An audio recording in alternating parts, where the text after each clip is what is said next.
acteur. Oui. Un bel homme. Un comique. Oui. Poilu. Très. Cérébral. Oui. Drôle. Oui. Non, c'est pas vrai, il n'est pas poilu.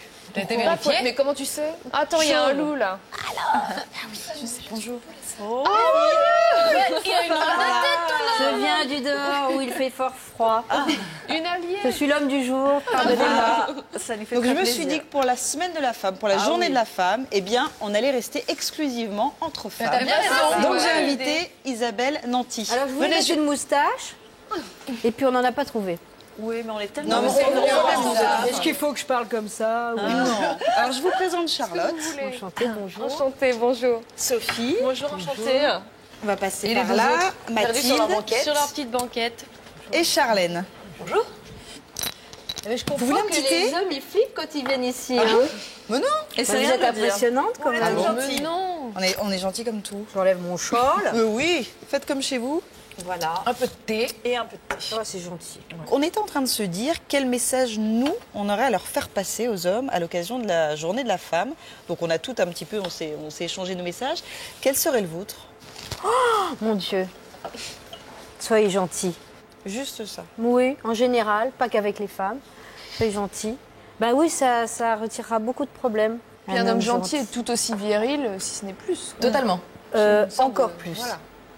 Un homme Sérénité. intelligent des situations.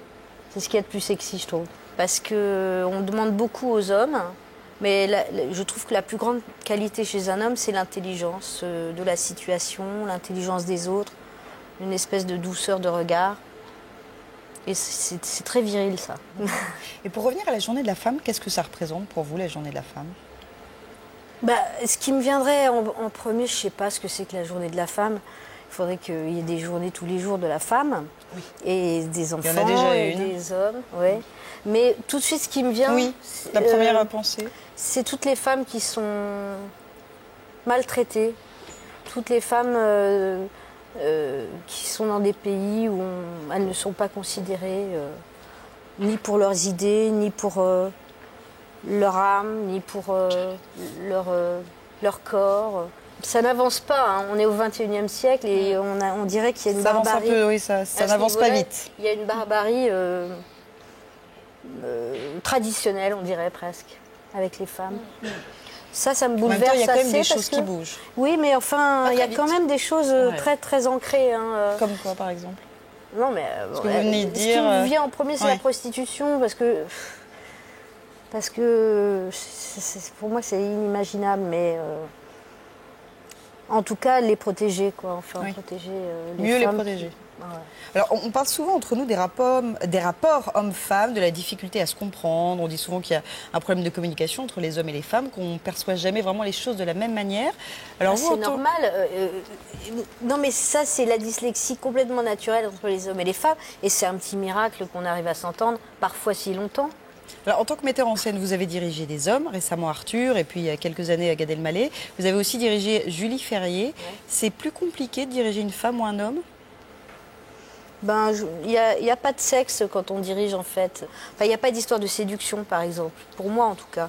Je mettrais en scène, oui, pareil, un homme ou une femme, à ceci près que peut-être une femme, je vais avoir envie de lui ressembler. J'aimerais qu'elle soit ce que je ne suis pas. Et un homme, j'aimerais qu'il soit ce que j'aime. Et de l'autre côté de la caméra, c'est plus dur d'être une actrice ou un acteur, à votre avis? Je crois que c'est plus difficile d'être un acteur. Ah bon? Parce que Pourquoi? les hommes acteurs, souvent, c'est tellement... On dit féminin, en tout cas, tellement... On s'occupe de vous, on vous maquille, vous êtes très pris en charge et tout ça.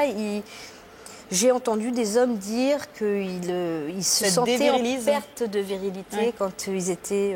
donc, souvent, ils se rattrapent en étant très concernés par les chiffres, par la production, par comment ça fonctionne, ou par la technique, tout ça, ils s'intéressaient à des trucs de garçons.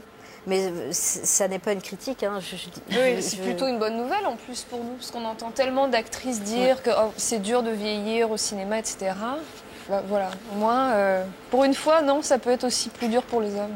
Ben oui, puis en même temps, ce qui est dur au cinéma en général, c'est d'être filmé. Parce que ça simplement. ment pas. On voit. Ce qui est dur en général quand on est acteur, c'est que vous êtes l'instrument. C'est vous le violon, c'est vous le. Donc selon tout ce que vous avez vécu, votre instrument il va se mettre à sonner différemment et ça se voit. Ça se voit quand vous avez eu des coups durs, ça se voit quand vous prenez des poches sous les yeux, ça se voit quand vous avez grossi de 10 kilos. Tout se voit et tout va être utilisé et vous allez passer dans un autre emploi, etc. Donc vous ne pouvez rien cacher. Votre âme se voit parce qu'on vole tout avec la caméra.